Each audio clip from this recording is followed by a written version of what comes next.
e sa fotu atai in Samoa.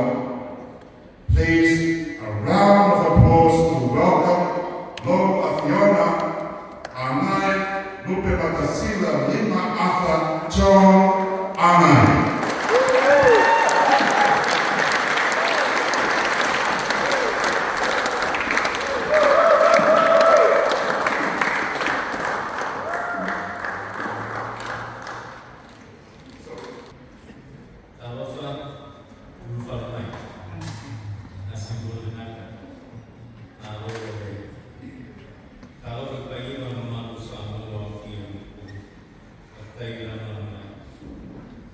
I'll acknowledge them with people that are here, and I don't have to apologize in advance.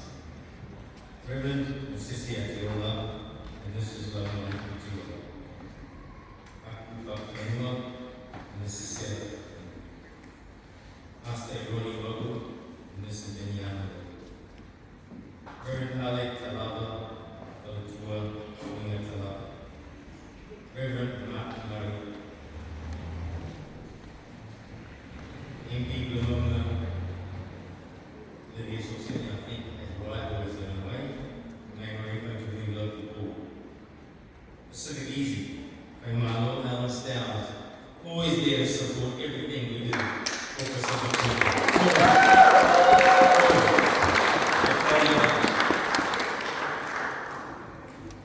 And who's looking after us this evening? I want us to acknowledge us. They serve with love factories. We're going to serve you a meal and a half tonight. Romy Design. I walked in the door and I was blown away where this whole room has been set up. It looks absolutely great. One from Maota, Nick Village. Salah Canada Purotu from CTV Media. Pacific Justice Band in Maota. Pacific, and many others that are here. I just want to thank you all for being here to support what we all stand for, justice for the Pacific. Tonight is the night for Pacific people. United here as one. United, we move forward. United, we will succeed. As the people of the Pacific, we traverse the Pacific before England. One family living in different islands. We built New Zealand, we demand respect, dignity, and equality. We will no longer tolerate indiscriminate abuse. Why are we really here? I'll give you some numbers that just might wake you up. 3.2 billion around the world have the right into New Zealand, direct or via Australia, and get a visa issued at the passport in New Zealand. Pacific population, less than 16 million people. We don't get it. We are discriminated against. We have to apply for a visa to come. We have to pay a fee. We have to get sponsorship. And the whole rigmarole that they put up against us continues. We are not going to accept that anymore. I wrote to the Minister, Prime Minister, and the whole lot of them. I said, close your eyes. Put your feet in these shoes. You just had a poor. Your mother's died. Your father's died. And your brother or sister, or your child. And yes, you can't go to the funeral because you've got to get these, and you've got to wait for the time. You've got to get sponsorship and you've got to pay a fee. This is the way we are treated by the New Zealand Immigration Office. And we as Pacific people can no longer ignore this. We are not going to let New Zealand get away with this. I'll tell you what makes me very angry with this. And the one person that I always target is the Minister of Immigration, who has the power to fix the situation just like that. A few weeks ago, she allowed China 1.4 billion people to come to New Zealand via Australia and get a visa at the airport. Do you believe that? And we have been agitating for over a year to treat us with justice. Up to the middle of last year when I was in Samoa, I realised something that I didn't know. New Zealand Immigration Office open for 1 hour per day to serve 200,000 people inside. Can you believe that? 1 hour a day. And I started agitating about this. I said, it's absolute insult. They expected us in the Pacific to have internet and go online to do this. Does every village right throughout the Pacific have this? No. So by November last year, with the help of Mr. Peters, we fixed it. And now we have 8 hours a day, 5 days a week. So that's the background to why we are together tonight and why the Pacific Justice Team has been working so hard on behalf of all our Pacific people. This is not a Samoa thing, I want everybody to understand. This is something for all the people of the Pacific. We are not going to be treated like this anymore. And so, we are having this function tonight. We're trying to raise money, but the name of the game here is we want to get as many people as we can in the t-shirts, standing in front of the steps of Parliament, telling those people in that house, we mean business. So on the 11th of December, about midday, we will present a petition to Winston Peters on behalf of the Pacific people. We didn't get the numbers that I said right at the beginning that we would get. I was chasing 1 million signatures to back this. So what was the breakdown and why didn't we get it? First of all, the coordination of collecting forms from all over the Pacific was a very difficult thing to do. And we know a lot of people did that. So we came up with a QR code, thinking this was the answer to get our people on board. It was at the end of it that I suddenly realized that we had a problem. And the problem simply was this. When you get the QR code to vote your name, you had your name.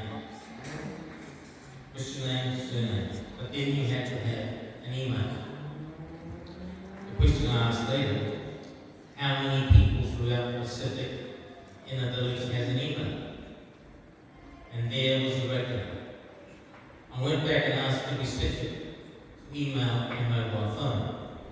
And they said, can't do it, not now. So at that time we just had over 40,000 signatures, and today we're just under 45,000 signatures. And I've made the statement, whether we get 1 vote or 1 million, we are going forward with this petition. We're going to lay it on the table and we're going to tell them, this is what we want. We will no longer be discriminated by the New Zealand Immigration Office for our communities. They seem to forget. We are the people who came here in the late 40s, the 50s and 60s, that manned the factories in this country and got them where they were. And when we got into the 70s and they had a recession, they sent the police and the dogs who ran roads at night and kept us out. So why is it they continue to hammer us? And this is their simple answer. It is overstays, overstays, overstays. That's all they do. Well, Mrs. Malani's here. They did their research. The Panthers did. And what did they prove in the 70s? 25% of Pacific people. 75% were people from other parts of the world who were not even touched. Not touched, just us. Today, I argue that 75% of overstays in this country will be those people. We will make up 25% still. So, they have this fear that we're going to all overstay every time. And so I said to them, these are the rules that we will put around. These are on arrival for Pacific people. Anybody who breaks that rule and I mean anybody who breaks the rule by overstaying, they will be deported, and they will come back for 10 years. Some people say that's too hard. Well, let me tell you, I don't want one person to bugger the whole thing up for us, because that's what happens all the damn time. We pay the penalty for those who want to overstay. But I said, overstaying is the fault and the creation of the New Zealand Immigration Office themselves. When you make it hard for people to come, what do you think they're going to do? When they get the opportunity, they're going to stay as long as they can. Why? Because no guarantee they're going to come back tomorrow. No guarantee. So we said, to overcome that situation, if our people on the end of 3 months leave New Zealand, whether they go to Australia or Fiji or wherever one day, come back on the same day or the next day, they automatically get another 3-month visa in their passport. Why should anybody want to overstay? Why should you want to overstay when you have that privilege given to you? Because you know you get it. If you become deported, you're walking back. So those are the things that I want us to understand why we're fighting for this. Because the days are over when Pacific people are going to be treated any different. What I'm asking for, and what the team is asking for, and this is what Pacific justice is all about. Justice. Justice is the key word. Treat us as equals.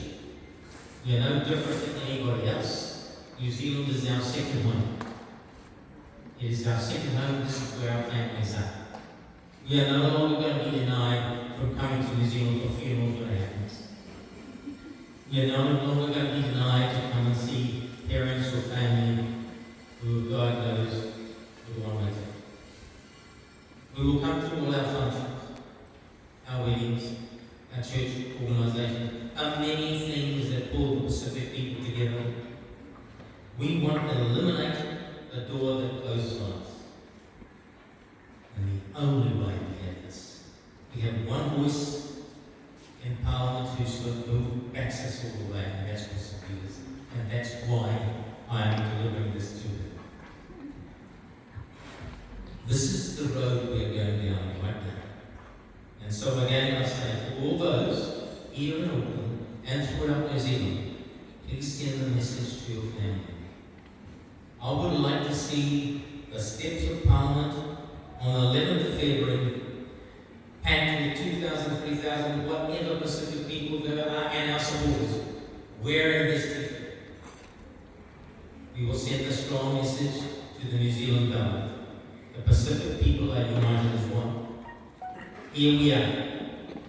We humbly request, just treat us as equals. Give us the justice we deserve. We played our role in building this country. And as I keep on saying, there's not one thing in this country a Pacific person can't achieve and master. We have done it time and time again. In every level of New Zealand, we have reached there and done it. Last election, we had 10 Pacific people in the Labour Party, 5 ministers. Who ever dreamt that could happen to us? A deputy leader of the Pacific Island. So this is where we go. And this is our story. And I know we have some national Pacific people here. Thank you for being with us. Take the message from me. Put your finger out and fix it. That's what they've got to do. And I'm telling you, your minister, that minister, can fix it if she wanted to. She won't even meet with me. I want to meet her. I want to meet her officials. Let's have a fight. Let's have a discussion. Let's put on the table what is this all about and tell me why you love us. That's what we ask. And so my last words to you are, we are Pacific. We are one. Our voice is one. We are going forward as one people from the Pacific, demanding that we are treated equally as the 3.2 billion people around the world. Thank you very much. Enjoyed it.